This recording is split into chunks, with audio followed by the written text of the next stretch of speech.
It's really a pleasure to be the person to see you just before you go to lunch and just after you come back from lunch, and I gotta tell you, you look exactly the same. Like I said earlier, before lunch break, I have the honor and the privilege to be your host the second part of the day. Stepping into many's shoes is never, ever, ever fun, but I'll do my best. So, without further ado, we're continuing with our track today with another group of amazing speakers. The next topic that we're going to cover is actually a topic that was mentioned here throughout the morning over and over again, and I think I want to share with you something. You know, I've been doing cybersecurity now for almost 20 years, from the age of 4.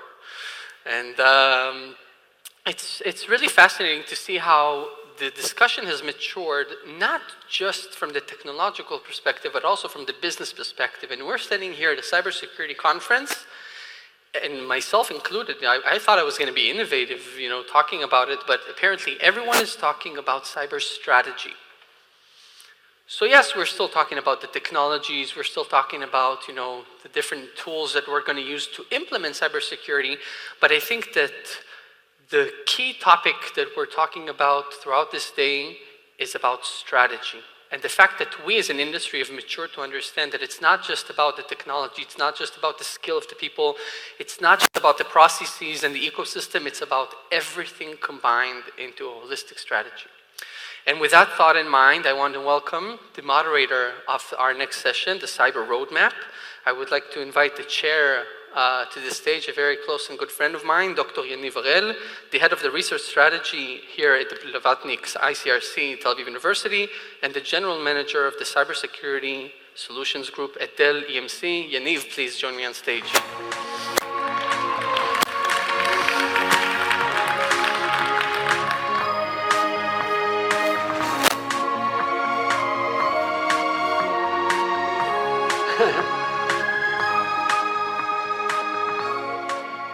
Great, Matan. Thank you very much, and it's a pleasure to be here with you this afternoon. And we are going to talk about the Cyber Roadmap. The Cyber Roadmap, which I'll take this clicker to help us to see the next slide. So the Cyber Roadmap, we would like to talk about the role of the large technology companies. We spent this morning talking about the role of governments. We are going to talk a lot about the role and the community of startups that we have here in our country and generally in the industry. And now we want to dedicate this session to talk about the role of the companies. And we say that in this era, in this very important moment, we believe that there is a very important role to the large companies to lead and to find a way how to take our industry forward and how to take the challenges and to bridge the important gaps that we have today in our cyber industry and in our society. We want to mention and we want to say that we still expect the large companies to lead us and to find a way to jump the big leaps and to find the techniques and the mechanisms and to bring the energy in order to lead and to make the great efforts. And when we talk about the great efforts, so we mean, of course, technological, we mean conceptual, we mean business, and we mean many others. Part of them may be also to create ecosystems, like we have here in Israel, in Beersheba, or in other locations, but these are part of the things that we expect also large companies to be involved in this era. And we are going to talk here in this session about roadmaps and about what are the large companies at that moment look forward and they share with us about their roadmaps. And you know, when we talk about roadmaps, we believe that the companies can bring the efforts and the roadmap in various aspects. It can be the aspects of the the R&D, the platforms, the R&D, and to bring their experience, to bring their expertise, to find the efforts and the other ways that they are going to bridge these gaps that we see here. So with no any other beginnings and any other discussion, we'll start with our session, and as chairman of this session, I will not share with you this afternoon the roadmap of Dell EMC, but we will hear very interesting talks of my three colleagues from Microsoft, from Intel, and from IBM Security to hear their views and their roadmaps. So I would like to invite our first speaker here this afternoon, Mr. Bharat Shah, Corporate Vice President of Microsoft Azure. Please.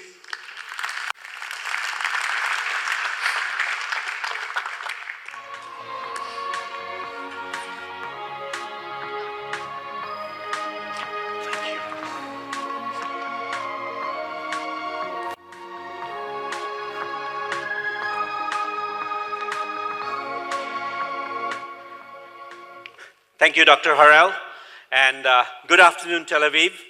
I am honored and excited to be here in front of some of the sharpest minds and smartest entrepreneurs in cybersecurity. With the introduction from Dr. Harel, I'd like to share some of the breakthroughs that are being tried out and some of our thoughts on how things change going forward. Not a single day goes by without you hearing about somebody getting into some networks, stealing data, ransomware attacking your data, etc. It does appear like the deck is pretty heavily loaded against the defenders. And let's see why. Typically, what we see happening is that there is a lot of energy and a lot of effort being put into protecting the perimeter, looking at perimeter defense, even analytics at the perimeter level. This, of course, assumes everybody is patching and keeping everything up to date and using multi-factor. And if you do all that and then you protect your perimeter, what you see typically happening is that the attackers, especially these days with automation, keep trying to find a chink, and the defenders work hard, relentlessly trying to protect against these kind of attacks. As far as whenever there is scale and humans involved, sooner or later, something's going to go wrong, and it takes one little mistake or one little gap somewhere left unprotected for the attackers to get in. So this is one of the most common problems that attackers get in. So now, let's think about what needs to happen to rethink how we have been doing things. And I know a lot of you are already on their journey, but let's look at what needs to be done to kind of rethink what is going on. First and foremost, as you see with this kind of a model, where one little mistake, one little gap lets the bad guy in, well, you got to realize that bad guys are probably already in. Maybe there are multiple of them. Even if you do detect something like this, you've got to have a tough time figuring out what have they done, how many toeholds have they created, where are they lurking. You can try evicting them, but if you don't know where all they have been leaving backdoors, it'll be tough to evict them. Worse, even if you do manage to evict them, you've got to know how they got in, run the forensics to be able to figure out what was your mistake, where was the gap, to really go make things better. So this is a really tough problem that we really need to see how we're going to solve that. So we got to change the way we're doing this, and the way we have been thinking about and actually acting on is that we've actually expanded our perimeter defense further. And we have lots and lots of sensors that we use inside the network in addition to all the perimeter sensors. I would assert that every resource you have that you're trying to protect is actually a pretty good sensor, as long as you can collect the logs and telemetry from those sensors. But we use more sensors. We are a big fan of identity-based sensors. Everything that we can do with identity, every attack masquerades as an application or an end user or a machine. The more identity-based sensors that you can leverage, better it is.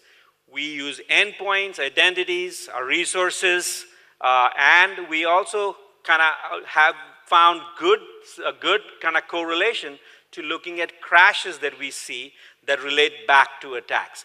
So the first thing, lots of sensors, lots of data that you need to actually collect, and the more sensors you have, the wider the aperture, the faster you will detect. Further, collecting lots and lots of data and actually keeping them for a while will then allow you to then go back and do better forensics and understand where the attackers came in from, what else they've done. So that's the first thing. Lots of sensors, leverage your resources, collect data, go look at the data and kind of have a very broad aperture by which you are looking at it. But that's not the only thing. Oh, actually, here's the animation that shows that as the attackers move along, somewhere along the way, a sensor will fire, or maybe more than one sensor will fire. Previously, the defender makes a mistake, attacker gets in. Now, the attacker has to trigger one of the sensors that we have for them to be detected. And the other thing about the sensors is we really don't think that you can look at all the telemetry and the logs that you're collecting in silos and in isolation. Being able to connect the telemetry and the logs from your sensors and have a broader context of what is going on actually is the power you have.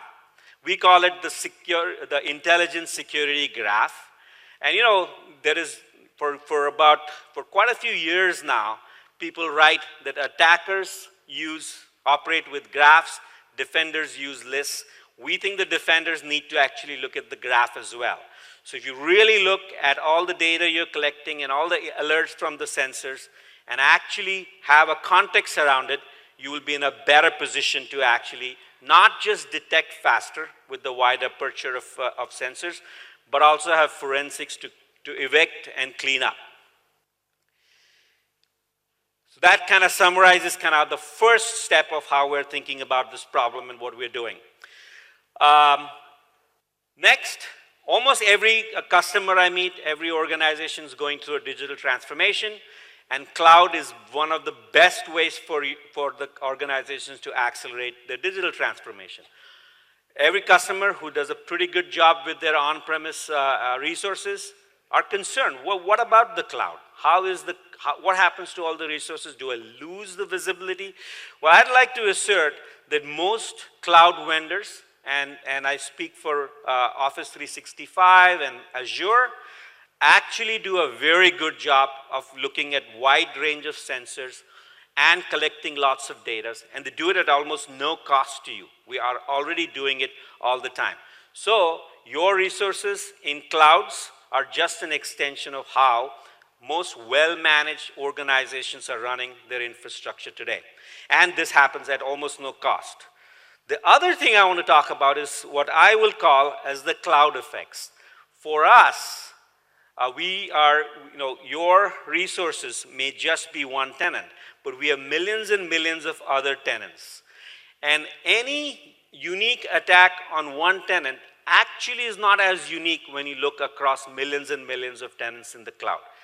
So we have what I'll call as the cloud effects to further amplify our ability to detect and do forensics and even go as far as attribution of where the attacks are coming from.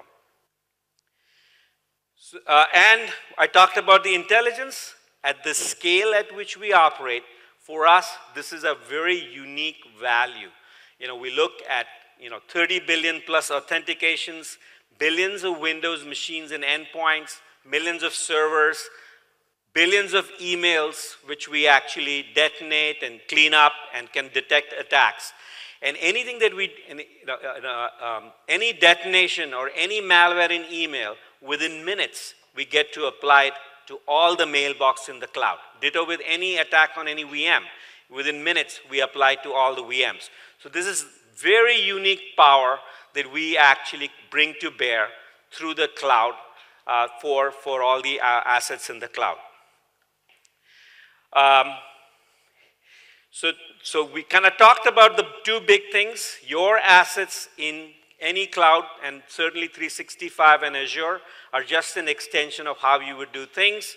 We do a lot of things on your behalf, almost no extra cost for you, and the cloud effects really, really helps in kind of driving huge amount of value in terms of ability to detect and protect in ways only a big cloud vendor can bring to bear at the scale at which we operate.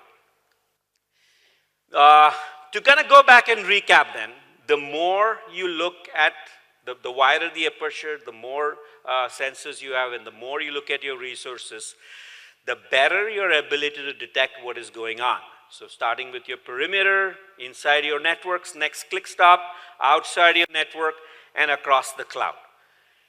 If you're going to collect all this data, that's going to be a lot of data and a lot of volumes and volumes of data that you will have to process.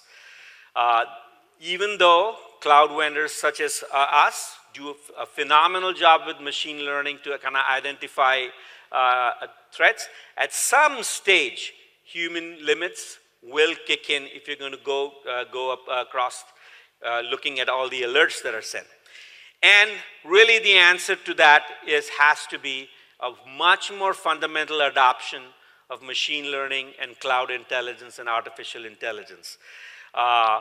We have today applied tons and tons of that, but I see a world where even if everyone has the larger organizations that they have their own security staff, has to actually take steps towards embracing machine learning and artificial intelligence to actually go protect the resources. The other thing that I will say is that even today, we are doing a pretty damn good job with machine learning and artificial intelligence. We're still in the infancy of where we potentially will be 5 years from now. I'd leave you with a very simple, pardon my sports analogy, but I can guarantee you that 5 years from now, if you look back at what we are doing today and maybe even the next year, it'll look like we are in the little leagues compared to professional baseball. And so the opportunity for what we can do going ahead with cloud harnessing power, analytics, and machine learning is tremendous. So to kind of recap, the more sensors you have, the faster will be your detections. The more data you collect and the more data you can process, the better the near real-time detections you will have. But you'll also have great forensics and ability to see what is going on. You couple that with cloud effects, you get some tremendous cloud effects and benefits from just having a cloud provider look across millions and millions of tenants to actually find uniqueness of attacks in a very uniform way. And sooner or later, your security organizations, but certainly the cloud providers today, are really making big bets on machine learning and artificial intelligence. These things together will fundamentally change the equation and make defense a far more viable and easier option than what we see today. Thank you.